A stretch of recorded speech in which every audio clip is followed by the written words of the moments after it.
जब हजरत इदरीस अलैहिस्सलाम ने आसमान पर क़याम कर लिया तो शैतान को मौका मिल गया। चुनांचे उसने पूरी दुनिया को बिगाड़ा और गुमराही से भर दिया। हर दिन नाफरमानी, बेहयाई, गंदगी बढ़ने लगी और गुनाहों से पूरी दुनिया भर गई। फिर अल्लाह ताला ने दुनिया को सुधारने और सीधे रास्ते पर चलाने के लिए हजरत नूह अलैहिस्सलाम को नबी बनाकर भेजा। हजरत नूह अलैहिस्सलाम ने 950 वर्ष की उम्र पाई थी और 80 वर्ष के बाद पहली वहय आपके पास आई। नबी बनते ही हजरत नूह ने पूरी कौम में दीन की दावत फैलानी शुरू कर दी। लोगों को भलाइयों पर उकसाते और बुराइयों से मना करते। साथ ही अल्लाह ताला से दुआ कर दे कि कौम को हिदायत हासिल हो, लेकिन कौम के लोग थे बड़े पत्थर दिल। आपने कुफ्र पर जमे रहे और हजरत नूह को झुठलाने लगे। हजरत नूह ने बड़ी मेहनत की, तमाम उम्र तबलीग करते रहे, फिर भी कुल 80 आदमियों ने इस्लाम कबूल किया। सिर्फ यही थोड़े से लोग थे जो हजरत नूह के बताए रास्ते पर चलते रहे।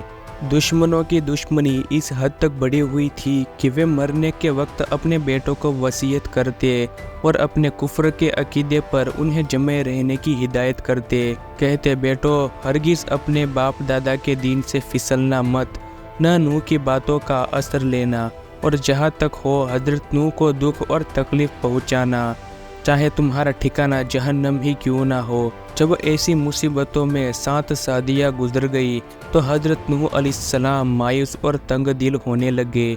जब हालत यह हो गई तो अल्लाह ताला ने वहय नाजिल की, उन्हें तसल्ली दी और फरमाया, ए नूह, तंग दिल मत होना। अब तुम इन जालिमों से आस मत रखो, उनका साथ छोड़ दो। जो ईमान लाए सो लाए, बाकी अब ईमान न लाएगा, यह तो बदबख्त है, सब के सब जहन्नम का ठिकाना है। फिर भी हजरत नूह ने मोहब्बत और लगाव की वजह से और इसलिए भी कि कोई इल्ज़ाम न दे, फरमाया कि ए लोगो, ईमान न लाओगे तो यह समझो कि अल्लाह का अज़ब आया। जब हजरत नूह मायूस हो गए और दुश्मन अपनी दुश्मनी में पकड़ते रहे तो हजरत नूह अलैहिस्सलाम ने बड़ी ही नरमी और अजीज़ी के साथ अल्लाह को पुकारा और कहा, ए खुदा, जब मैं इनको तेरी ताबेदारी और बंदगी की तरफ बुलाता हूँ ताकि तू इन्हें बख्शे, तो यह तो अपनी अकड़ में कानों में उंगलियां ठूस लेते हैं, अपने चेहरे पर कपड़े डाल लेते हैं और मेरी बात सुनते ही नहीं, बल्कि अपने कुफ्र में और तेज हो जाते हैं। तो अब यह बंदा मजबूर है और तू तो हर एक पर कुदरत रखता है, तो ए खुदा, गारत कर दे इन दुश्मनों को, इन इनकारियों को और इनके मुल्क को और इलाके को मत छोड़ना। हजरत नूह की यह आवाज़ अल्लाह ने सुन ली। अज़ाब का फैसला हो गया कि इस कौम को तूफान से हलाक करके पानी के रास्ते से दोज़ख की आग में डालेंगे, और हजरत नूह और उनके मानने वाले के लिए यह फैसला हुआ कि इन्हें हम इस अज़ाब से बचाएंगे और नाव में बिठाकर तूफान से महफूज रखेंगे। हजरत नूह अलैहिस्सलाम ने नाव बनानी शुरू कर दी। हजरत नूह अलैहिस्सलाम को यह नया काम करते देखकर दुश्मनों को उनको सताने पर चिढ़ाने का मौका मिल गया। वे हजरत नूह अलैहिस्सलाम का मजाक उड़ाते हुए कहते, ए नूह, अब तुम नबी के रुतबे से गिरकर बड़े ही कब से हो गए? क्या पैगंबरी के कामों से उकता गए हो? नाव तो बना रहे हो, पर पानी कहाँ है जिस पर यह नाव चलेगी? हजरत नूह अलैहिस्सलाम ने फरमाया, तुम तो अपने अंजाम से बेखबर हो, दुनिया में ऐसे फंसे हो कि आखिरत की खबर ही नहीं। तुम तो आज हमारा मजाक उड़ा रहे हो, लेकिन खूब समझ लो, कल हमारी बारी आएगी, हम तुम्हारा मजाक उड़ाएंगे। इस तरह हजरत नूह अपनी नाव तैयार करने में जुटे रहे। जब नाव तैयार हो गई, फिर हजरत जिब्रील ने हर चीज़ के जानवर जो धरती पर पाए जाते थे हजरत नूह के पास जमा किए, साथ ही हर किस्म के जानवर और चिड़िया भी जमा की। हजरत नूह ने हर एक जानवर का एक एक जोड़ा लेकर नाव में चढ़ाया। हजरत नूह के जितने दीनी साथी थे उन्हें भी नाव में सवार किया। जब यह 82 लोग नाव में दाखिल हुए और उनके तमाम सामान भी लद गए, तब अल्लाह का अज़ब शुरू हुआ और तन्नूर से पानी का फव्वारा निकलना शुरू हुआ। हजरत नूह की ब्याही बीवी और उनका बेटा कनआन नाव पर न आए। कनआन ने तो कह दिया, मैं किसी पहाड़ पर पनाह ले लूँगा।